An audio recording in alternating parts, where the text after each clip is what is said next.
This is Good Morning Football. We're talking football of a different kind now. The World Cup is here. Everybody's talking about it. Everybody has football fever. So when I haven't been trying to convince the goof troop over here to root for my squad, Poland, we've been debating here, a little after hours and during commercial breaks, who are the Tom Bradys, the Cam Newtons of the World Cup? What are the doppelgangers, the comparisons made through two exciting sports? So we thought it'd be fun to share those with you now. It's World Cup NFL comparisons, Peter. This is great. If you're not a soccer fan, you're like, well, give me a comparison personality and career-wise. This is how we do it. We put it in context for you, the football fan.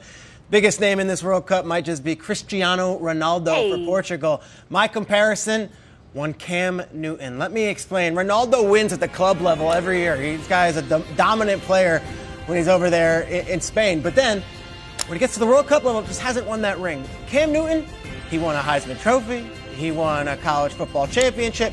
Hasn't been able to get the ring. Huge personalities, wonderful, wonderful ambassadors of their game, yet they have not won the big one. Cam Newton hasn't won a Super Bowl. Cristiano Ronaldo, a ton of endorsement deals, just like Cam, hasn't won the World Cup. Just like Cam. They're playing today, Portugal and Spain. I will be watching Cam Newton. Cristiano Ronaldo. Get it done. You say you're one of the best out there, but I don't think he's the best. I'm going to go and compare a couple of GOATs, Leo Messi and one Tom Brady, two of the best in the game at their respective sports, global superstars, and they've won it all. Leo's got the 5 Ballon d'Ors, he's got, La Liga championships, and he's got all sorts of accolades, and so does Tom Brady with 3 MVPs, with 5 Super Bowl rings. They've won a lot. But they also, what strings them together is the fact that they know how to lose. They both know what it feels like to lose. If you take it back to last World Cup, Leo lost to Germany 7-1, brutal fashion, but still got the award for MVP. He still was the best player throughout the tournament, just like Brady walked away with the MVP, but lost after giving it everything he had to the Eagles just last year. They both know what it feels like to lose. They're both two players at their prime right now.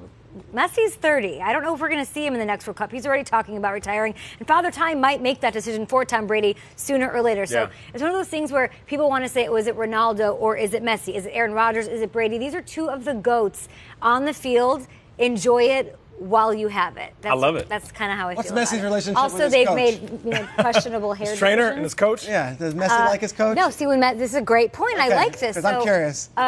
I think in Barcelona, they have a good thing going, but whenever he goes back to Argentina, and they can never get a win when he goes back there to play for his national team, it's because they say there's lots of things, the managers, that they don't know how to use him. They don't know how to get the best out of Messi. So there's always some tumult there, and now we're sort of seeing that in Foxborough. All right, I'm going to go with Neymar. Now, I don't know much about Neymar. They call him Neymar-keting. Neymar, NSJ and OBJ, Neymar de Silva Santos Jr. and Odell Beckham Jr. Now, since they got in the league, they've been destroying it. Odell, of course, you know all of his numbers. Neymar, 55 goals in 85 matches since joining when he was 18 years old. Very polarizing. Young, swaggy, they do it all. Ballers. Now, here's the thing. Odell got hurt last year. He's trying to come back and prove himself.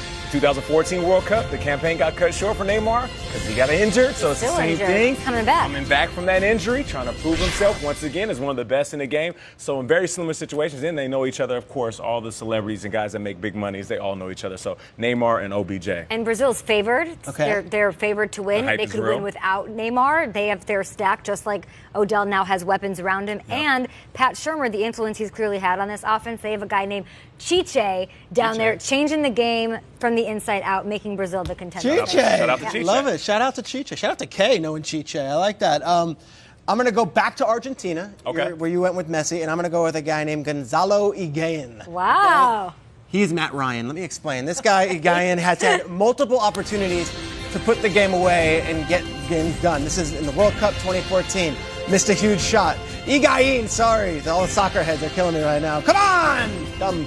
Should know that. The Copa America 2015 final, missed a key shot. Copa America 2016, missed a key shot. I hate to pick on Matt Ryan here, but when you're up 28-3, until you get that victory, that's what they're going to talk about. This is the comparison here. A guy who's got demons from the past, didn't get the job done in 3 opportunities. Higuain. Sorry, did I say that right? Higuain. Higuain. Sorry, guys. The Matt Ryan of the World Cup. This is the NFL Network, okay? Real football. Sorry. No, okay. I love it. Can you say biało-czerwony? Biało-czerwony. Good. That's red and white. I'm going to take you to Poland and introduce you to a fella named Robert Lewandowski. Lewandowski, a top goal scorer, the top one for Poland in their national history, also for Bayern Munich. He's a stud, but he's also all that they have. They're not known for their defense. They're not very aggressive. They sort of let the ball come to them.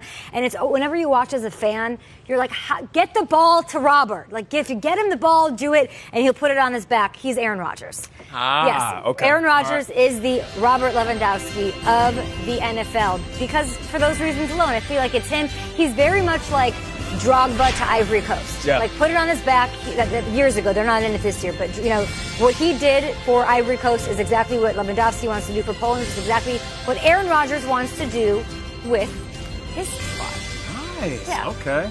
But I got to tell you guys, Robert Lewandowski. And I know that it's not easy to convince you of things, right? But the easiest way to get you to agree with me on anything or come on my side is to bring you some swag, right? So here, this is my pitch to you to sort of join my squad, guys. Wow, really? Oh, yes. Let's do it. Poland, I'm in. I went over to the old Polish neighborhood here in New York, and we got some pierogi, and I got these hats. Okay. Robert Lewandowski. I'm a Lewandowski fan. Yeah, I'm taking you to Poland. See black dudes out there?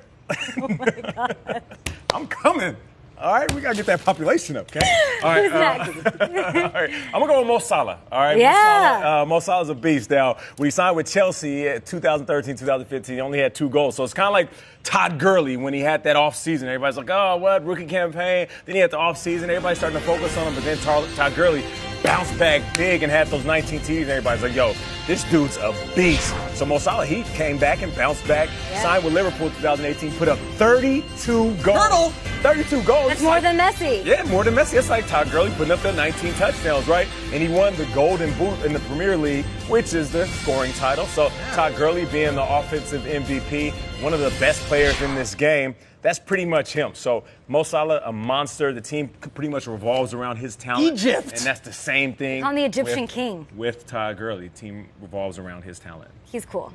Is he cool? They even have a mural of him. I took a photo, but I don't know if we have it. There's a mural, in a beautiful one, in the middle of Times Square. Times It's like Square. NFL experience. You've done it. And the Egyptian king. Yeah, you got one in the alley. This is making my dad so happy at home that there's 78 people suit. wearing Polska hats on the set. All right, coming up, something is